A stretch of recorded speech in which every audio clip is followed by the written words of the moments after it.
to the Peaceful Empowerment Work Show. We are live on WGSN, goingboldmedia.com.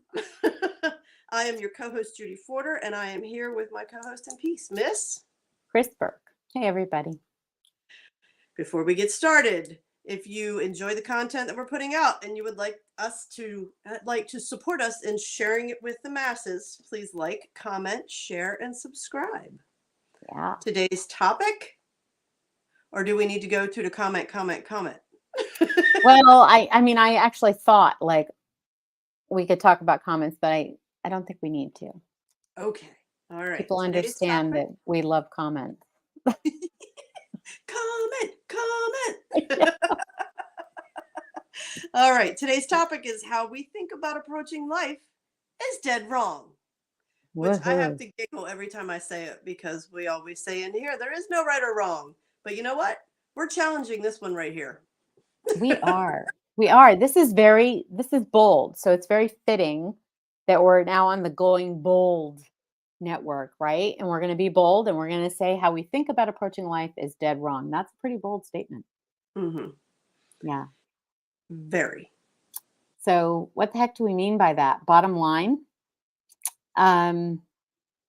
people have been saying this for thousands of years, tens of thousands of years, right? Our history books are a little lax in how much information we actually carry forth. But for thousands of years, people have been talking about how our reality is not as it seems, right? That the mind, that spirit, that invisible forces are at work in our everyday environment, and they're shaping our reality and our experiences. And that if we learn to use our minds, the different layers of our minds or dimensions of our minds, that we can have great influence over our experiences, our reality individually and also collectively shared, right? So interestingly, today, physics has caught up with what the knowers and the seers and the visionaries from over the thousands of years have told us, which is that we do in fact live in an energetic reality that is directly responds to our thoughts. And there it is. Boom. Yeah. So every show that we've done leading up to this one is supporting that concept. Mm-hmm. Because what we've been talking about is, taking inventory of your life, rewriting your story. And that's because, but I'm gonna be bold and say because we've been shoveled a bunch of shit and told a lot of things that aren't true, which have supported us in approaching life in a certain way. Mm-hmm. That there are winners and losers, and if you don't succeed and make a shit ton of money and have a lot of power, then you're not successful. You're not mm-hmm. worthy. You aren't enough. You're not doing enough. You're not working hard enough. And it's all bullshit. Yeah. Yeah, it's interesting. Actually, if we could see the map, CC, please.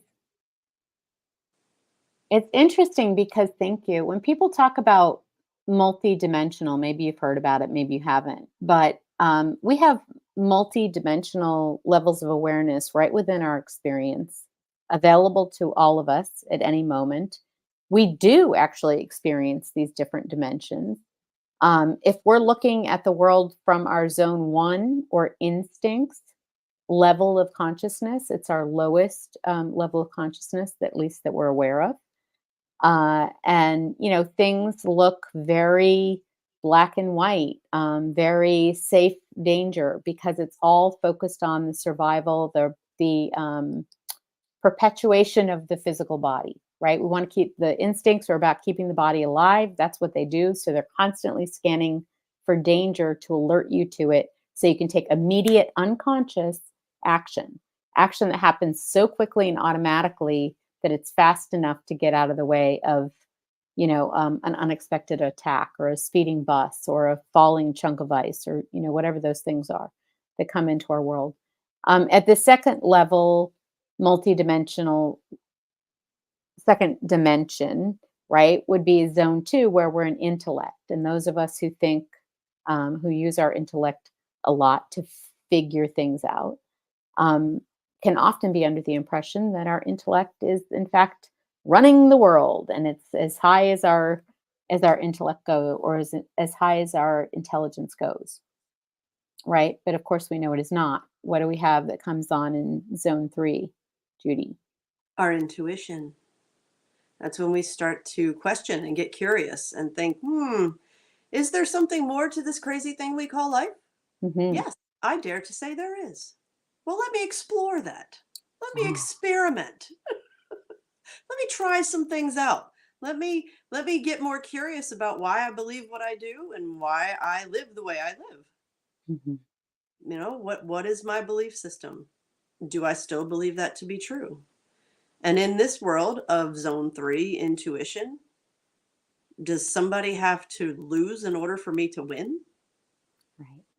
No. No, when we follow our intuition and start exploring what's right for us, we start to create a world that is right for us. Hmm. There is no cookie cutter answer in zone 3. There is no winner or loser. There is no competition because we start to understand through exploration that we really are all connected. We're energetic beings, and our energy influences not only the people in our homes, not only our family, everybody we come in contact with. And there's a collective energy that we feed into as well. Yeah. So when we start to make the decision to choose, dare I say, joy, what? A lot of people don't even know what joy is when they're in zone 1 and zone 2. They Yeah. can't remember the last time they felt it. Hmm. So they have no idea energetically what they're even striving for. So when we tap into intuition in zone 3, when I was beginning my journey, it was like, okay, show me something today that I can do that's going to help me feel joyful.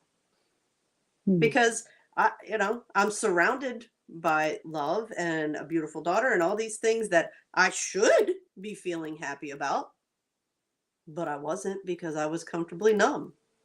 I Hmm. was turning away from the things that the emotions that I didn't want to feel. Right. And in that, I turned all of them off.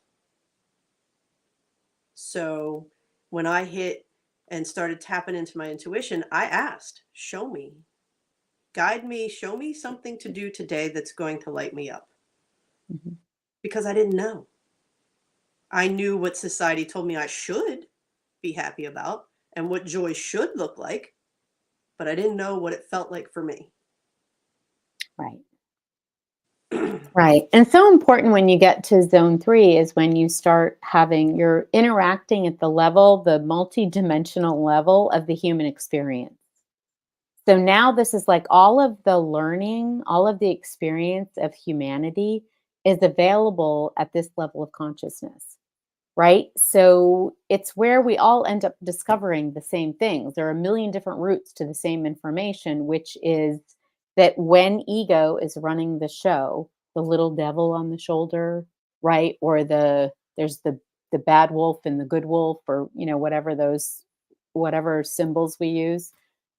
When ego is running our world from in a place of fear, or Mhm. in a state of fear, which is what zone 1 and zone 2 are built on. They're levels of being where the whole focus is on keeping safe, Survival. right?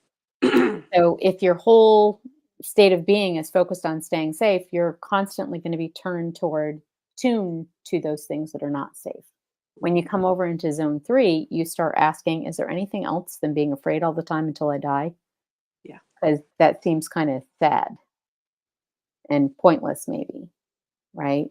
Mhm. And that's when we start asking, show me what else there is. And we start seeing, oh, wow, there's this wonderful, wonderful experiences available to me because I'm opening up and asking to have better experiences.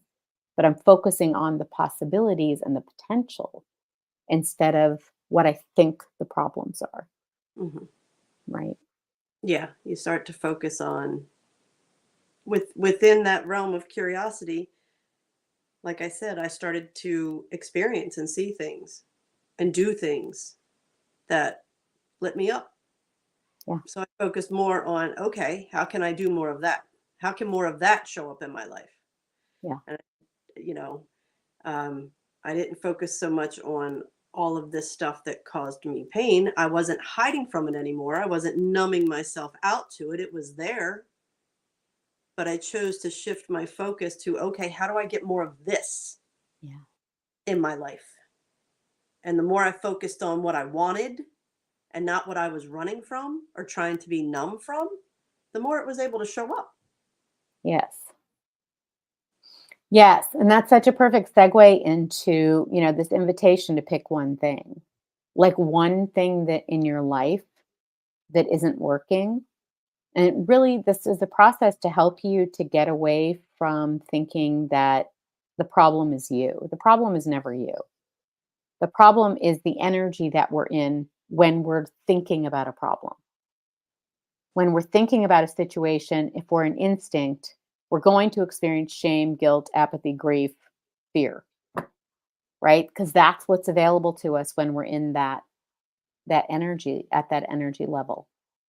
It's just about survival. It's not about growth. It's not about expansion. It's not about evolution. It's not about knocking it out of the park and finding out how amazing you are. It's about let's stay right here where it's safe and keep watching in the bushes for the danger. Hmm. That's the only experience that's available there, right? Or Hmm. in level two, where we feel like we have to figure out how to outmaneuver everybody else because that's where our safety lays. Hmm. Yeah. That's when we develop the plans and we're going to follow this, and things are very cookie cutter in Uh-huh. zone 2. Well, I found success by doing this, and this. And you too can find success by following the same exact steps. Yeah. But we're all individuals, Mhm. and not everything works the same for everybody else. No, and it's, plans are important, Hmm.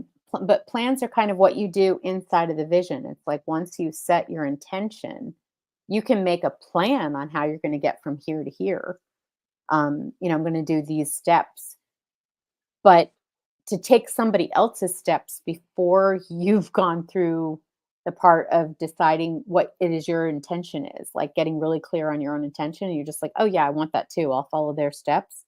That's not going to work because your energy and their steps, if you were in their energy and you went through their steps, you'd probably get the same results and it would probably work for you. But you don't have their energy, you have your energy, right? So your energy is going to go through a process of transformation in order for you to get to another zone of experience, another dimension of experience.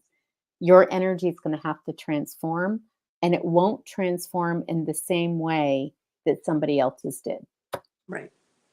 Right. That's we stress often that you take you're doing your research, putting yourself out there. Okay, this is what I would like to do, and then you start looking into how it can be done, and you take what resonates with you, what feels right to you, and you put it in your plan as a guideline. And all along you're checking in and saying, okay, is this working?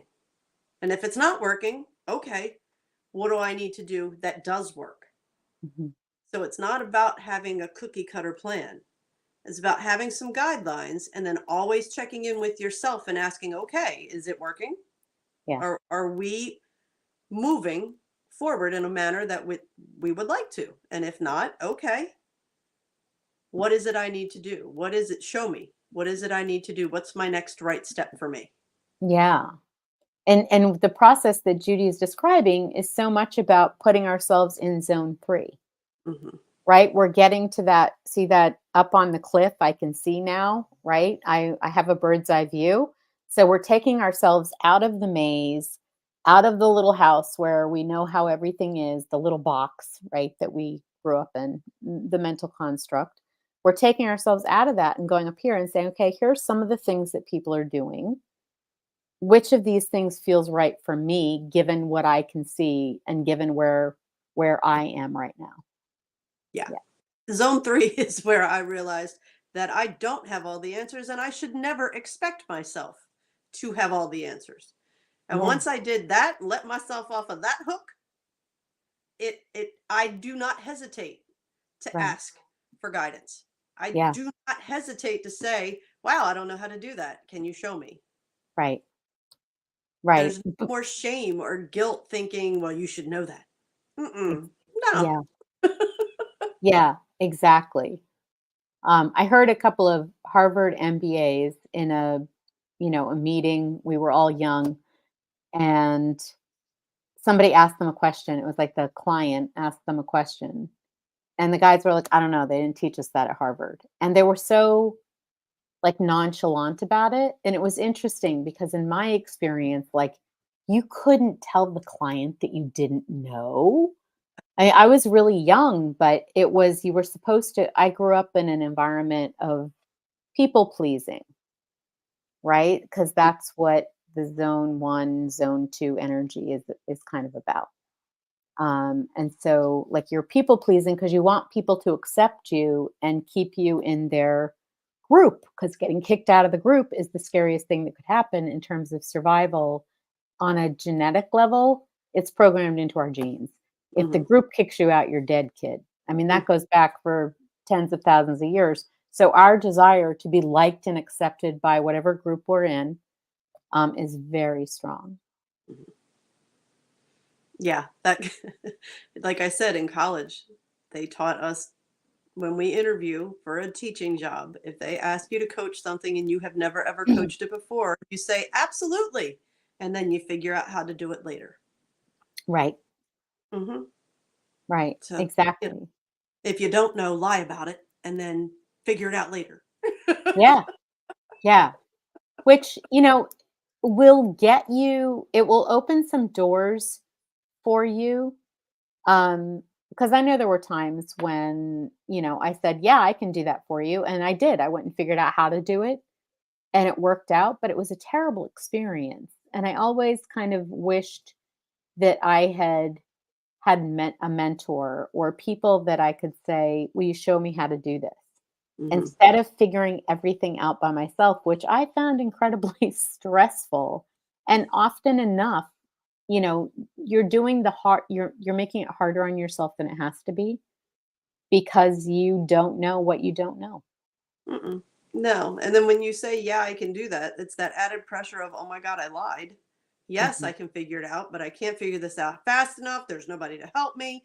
We go down that whole rabbit hole of whippings and beatings that we do to ourselves.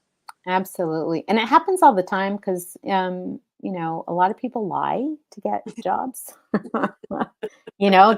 We call it, marketing yourself well on your resume. We Mhm. spruce it up a little bit and then we get on the job. And people are a little surprised that we're not the superheroes that we claim to be, Yeah, right? it's marketing. You say the marketing sprucing up thing. Back in the day, my brother, when people would pump your gas, my brother worked for my mother's best friend's husband at his gas station, pumping gas. But my brother always called himself a petroleum transfer.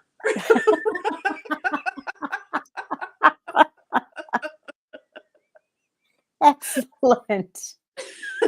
Marketing. Yeah, exactly. There you go.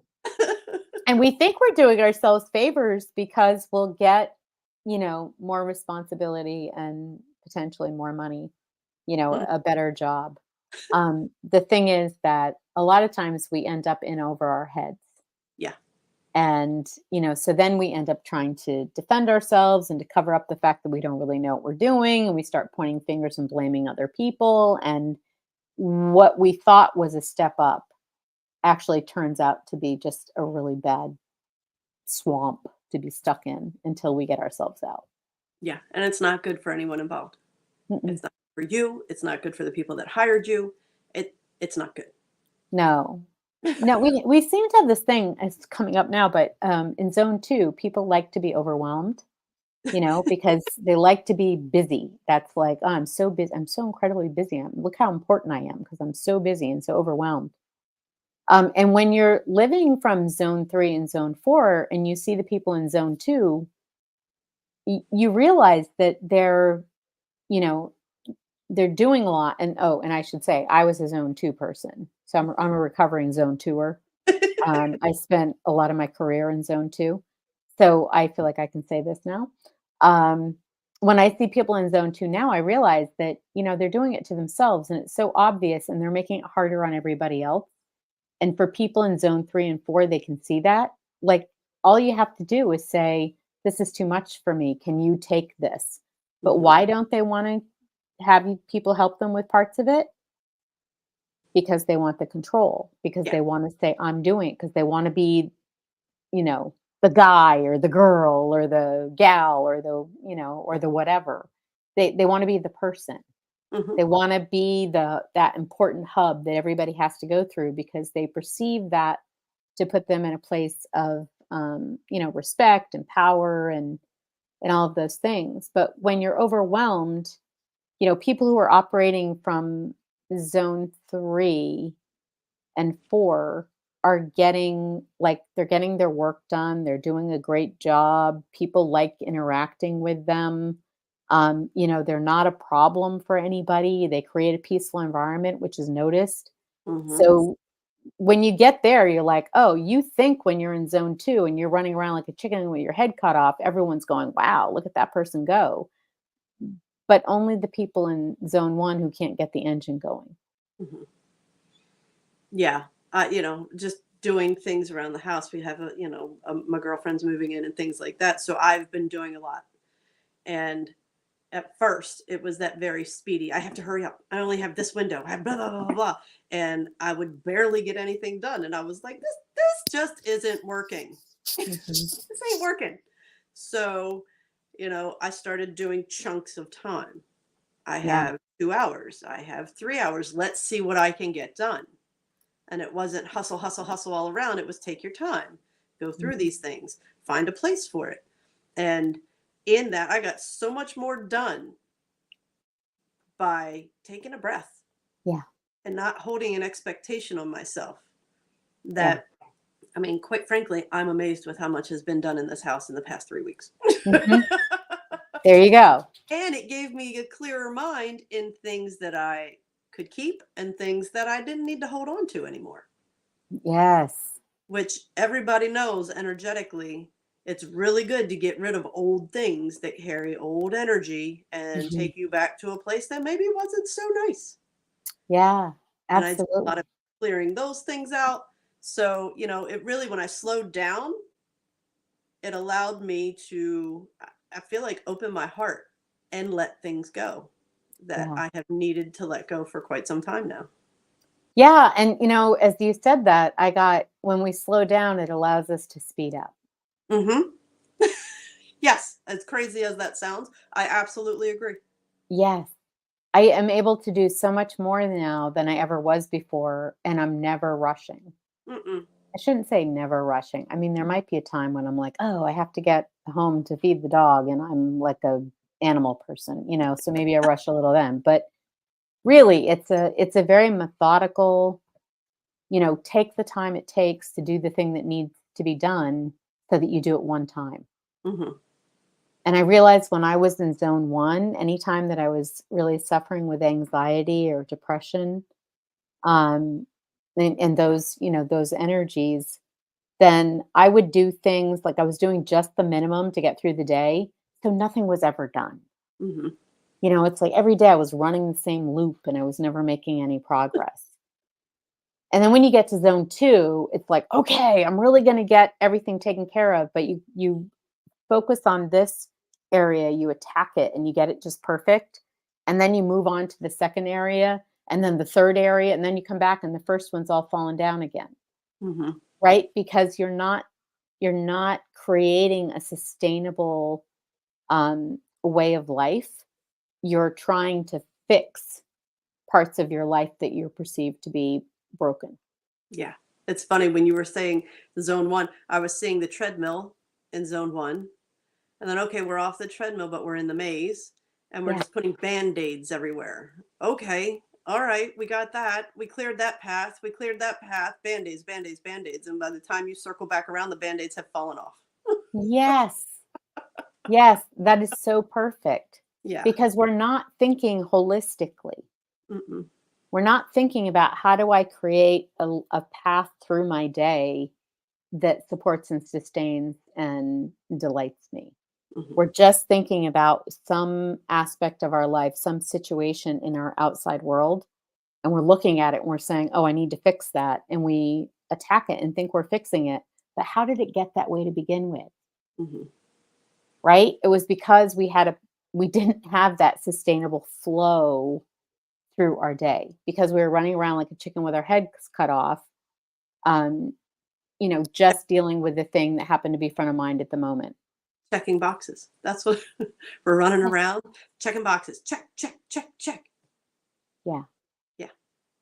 Yeah. How many of you out there, I think we've talked about this before, but how many of you like are so much into checking the things off your to-do list that you'll write things down after you've done them just for the thrill of checking the box? Yeah. Yeah. Yeah. That's zone 2 behavior. Yeah. Hardcore right there. Yeah. Every time I go to the grocery store, I make a list and I have to check, check, check. And if I buy something that isn't on the list, I add it and check. Exhibit A. Check, check. Yeah. So one might say, well, I thought you didn't live in zone 2. No, no, no. Mm-mm. Zone 2 is the intellect. And actually, when I need a checklist, and sometimes I do, if I go to the grocery store without a checklist, I'm going to leave without some of the things I need. Yep. Right. So I sit down in zone 3, zone 4 energy, and I ask, what do I need at the grocery store? And when it comes to me, I use intellect to make myself a list so that I don't have to go through that process again when I'm at the grocery store, which is kind of a of activity, not a Mhm. great place to quiet my mind and ask, what do I need? Mhm. Yeah. Right. I know from my experience, there's no way that I live 100% in zone 3 and zone 4. This is a flow chart per se that just because I wouldn't want to try to exist in this human world without instincts. No, you couldn't. I mean, you wouldn't live a day. The Mm-mm. truth is, we wouldn't live a day. Right. So that instinct, It, yeah. and the question is like, so if you think of it as like 4 floors, right, in you, 4 levels of consciousness, your instincts are always running and they're always going to be looking for the danger. You don't have to worry about the speeding bus because your instincts are, Mhm. right? But you don't need to be there at instinct level looking for the speeding bus. Right. Like that energetically, that level of intelligence has developed over, probably millions of years, but we know for hundreds of thousands of years that's developed pretty well to keep us alive. We don't need to pay attention to it. Just like we don't need to pay attention to our heart beating, it does its thing, Mhm. right? Our instincts are also unconscious. And so when we're operating at zone 1, we are in effect unconscious. Mhm. We are operating based on patterns. Yep. Yeah. When we're at zone 2, we're also using the skills, knowledge, and experience that we've developed. The known. We're working with what we know already intellectually. Mhm. And some of those tools are super helpful and Yep. very practical. And so we want to use the tools, but we don't want to go there to imagine a better world because the intellect doesn't do that. Right. The intellect is not a place where you can imagine. The intellect says, let me check my storage. And it goes into your memory storage and it says, well, there was this time we did this. We could try that again. Mhm. That's what it's capable of doing. So that's helpful when we're doing things that we've done before and we want them to go the same way as they did before. Mm. But if we want a different outcome, we all know doing the same thing over again, expecting different results, right? And definition of insanity. If we want a different experience, if we want a different outcome, we cannot use our intellect to do it because it only knows about what we've already done. Yeah, it's all based on past experience. Yeah. And Yeah. that's where intuition comes in. So yeah, this isn't about us telling you that you live solely in zone 3 and 4. No, because the other two zones are needed as well. It's the Mhm. awareness. When Yeah. you're aware, when I became aware of the zones and working them, I could then identify when I was in zone 1 and be like, well, nothing good's going to happen here. So I would either have to play out the emotion, honor the emotion, and allow myself to sit in it and feel it. But I did it from a mindful, dare I say mindful, knowing place Right. that this is where I am. I can't make any decisions right now because I'm functioning in old reaction. Yeah. And it Yeah. was either, it would either play out in time. Um, it got to the point where with some things where I would be enraged, and if you've been following the show, you know that I take to the bag and work it out, punching or yeah, where ego would get so tired that it would be like, whew, okay, all right, Mhm. now what can we do to move forward? Yeah, and let's talk about behaviors in zone 1 because people will be thinking well, I don't know. I'm not going to project that, but I'll tell you there was a time when I would have thought, "Oh, I'm not any of those things. Hmm. Nope, not happening here. Never unconscious, not living unconscious," right? Well, I also, I was an overeater. I was an overdrinker. I smoked on and off for decades. I was a workaholic. I did all of the addiction things just about. I used to kind of joke about it, like it was kind of my thing. Addiction's my specialty, because I had a very addictive, I would call it an addictive personality, but the reality is that the conflict in me between the patterns I knew that kept me in this really heavy, circling around the toilet bowl kind of energy. And my awareness of this part of me that just wanted to jump out and be whole, that there was incredible conflict that was caused inside of me. And I kept looking for answers and I couldn't find it in my zone 1 and zone 2 circles. And I didn't have the awareness to be able to access it. So even if somebody had given me a book of all of life's answers, I wouldn't have been able to understand what it meant because I was at that low level of consciousness. If it didn't relate to my personal experience, I couldn't understand it. Hmm. Right. Hmm. So that's kind of an important thing, that all of those addictions were actually symptoms. They were just my way of coping with the fact that I was under such distress. Hmm. And I didn't know how to relieve it. Yeah. I mean, there's songs about it. This song by Jelly Roll keeps coming up. It's called Lost Cause. And he talks about all his smoking and drinking. It feels like it's all that he needs because it's the only freedom that he Right. gets from the torment of Yes. one. Yes. Well, it's funny because I used to say that smoking, it was like, why do I like smoking? Like, it doesn't taste good. And it, gives you kind of a head buzz and it's expensive and it's killing you. So what's the big attraction here? And, my intellect would be asking my instincts, like, so tell me, what's this all about? And of course, my instincts didn't really know, except that I did have this inkling, which was probably intuition telling me that it was the only time I felt like I relaxed. Mm. Hmm. Right. So somehow, when I was going through my routines, doing my things, there was the maze experience. There was the, oh, I'm lost, the hopeless experience. There were all these experiences. And when I sat down and lit up a cigarette, I actually let my mind go blank. You know what? I think people, that's what social media, that's what our phones do for us. Mm. Because you and I had a discussion, I don't know, last week where I was like, yeah, I'll be so focused one on one with a client for a certain amount of time that when I get out, I just want to do mindless things. I don't want to have to focus. And one of Right. those mindless things I do is scroll through Facebook. Right. Right. Right. Yeah. Yeah. Just since our conversation, I'm more conscious of what I'm doing with my nothing time. Hmm.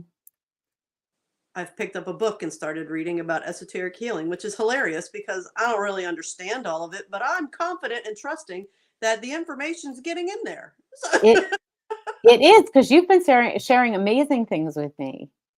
And it is getting in there, and that's such an important point.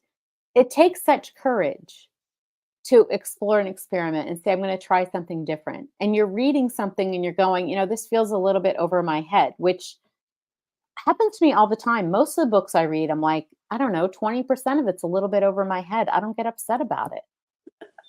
yeah, and it's funny because I can hear ego going, "What are you doing? Why are you reading? You can't even pronounce that word. Why are you reading this?"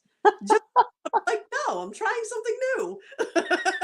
Exactly. And that's how we grow. I mean, interestingly, and when we start reading certain books that are, written at in that zone 3, zone 4 level or vibration, um, it could be that we're going to get maybe half of it, right? Mhm. Maybe even 40% of it. But the reality is that if we keep going, if we don't beat ourselves up, if we celebrate the try and we say exactly what Judy said, I'm going to get out of this what I need to get out of this.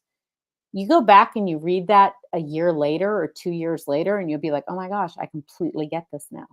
That actually happened to me a couple months ago. A friend of mine wrote a book 2 years ago, 3 years ago, and he asked me to read it before it went to print. And I didn't completely understand it. My response to him was, I'm sure this is going to be helpful to a lot of people. And I picked it up and read it a couple months ago. And I actually messaged him and was like, I get it. Oh my God, I finally get it. This book is amazing. Yeah, and good point. Also, for those of us when we get into creative mode, which is also inside of all of us, every one of these levels is there. And we haven't talked about zone 4, but zone 4 is your creative level, Mhm. right? And so when you're in zone 4 and you're writing a book, for example, and that book is inspired, which means it's coming from divine intelligence, like it's coming from that cosmic intelligence, however you want to think about that, coming from that higher level, and you're getting inspired with it, which means it's something that will help to illuminate the earth. It's something that will help humanity to raise their vibration to the next level of awareness and experience. When you get something like that and you go around giving it to people, um, we need to be aware of where they are, because if they're in a zone 1 experience, they're just going to be upset by it. Mhm. Trust me, I know. And I Yeah. took it very personally, Mhm. right? Because I also had my zone 1 roots were pretty strong. And if you give it to people in zone 2, they're going to try to find fault with it, Yeah. because that's what the ego does. It's like, oh, that disagrees with my belief system, so I need to argue with you. Mhm. If you give it to people in zone 3, they'll probably be, more receptive of it and curious about it. And they'll start asking you a lot of questions, which may or may not be helpful. Because sometimes it's like they'll get a spark of interest and they'll be like, oh, how about, what about this? And they'll ask you questions that would take your book in a completely different direction, which would make it not your book anymore. Right. So that could happen. And then you start talking to people in zone 4 and they might jive on it. And so my point is, ask for feedback, and then take into consideration where people likely are at that time. And at the end of the day, how does it feel to you? And that's at everything. How does it feel to you? Yeah. We started out, the topic of the show is how do we think about that, how we think about approaching life is dead wrong. Well, we have approached life from that zone 1 instinct survival mode. So just start asking yourself, what Yeah. if I was able to focus more on what happiness looks like to me, not what I'm fed happiness should look like. What is happiness to me? Some people love to travel the world. Currently, in my reality, that doesn't seem appealing to me. Right. So when I think about traveling, it causes me anxiety to think of flying in a plane over to Switzerland or something. Hopping in a car and driving to another state, not a problem. But to get on a plane and go overseas, I'm like, not so much for me. It doesn't bring me joy, so it's not something that I focus on. But start asking yourself, what if? Yeah. What if? And what if I just started asking every day, all right, what's the next right thing? Show me. Yeah. And, it's coming up to find one thing. So one of the things about zone 1 and zone 2 is that we get addicted to the suffering and struggling, Hmm. which, that's going to, like, some minds are going to blow and some people are just going to put that on the shelf and say, that can't be right. Wherever it lands with you, it's totally perfect. But we get addicted to that because it's an escape from that inner conflict. And so one of the ways to deal with that is to find something that you love. Whatever it's an interest, it's a hobby, it's a business venture, like whatever it is, find something that you love and start putting your attention into that because it will energize you in a way that will help you to start lifting yourself out of that struggle, suffering, addiction. It helps to get you up to that cliff in zone 3. Yeah, and don't jump. Explore and experiment. And it's time for us to wrap it up. Yeah. I'm not going to say, oh, really? Because I saw the hint come in. All right. So we want to thank everybody for joining us today. And remember, if you want to download your own map, you can go to www.masterfulU.com/get-your-map. And you can find. Yeah. And we have great things coming in the first of the year. So. Yes. And we have 3 levels of engagement. You can continue to watch the show, workshops, and 12-week programs. And again, we're working behind the scenes to revamp some things. We got some new stuff coming for the new year. So we're excited about that. And you can find us at masterfulu.com, www.masterfulu.com. Thank you so much for joining us today. And comment, please. Yeah. We'll see you next time. Thanks, everybody. Bye-bye.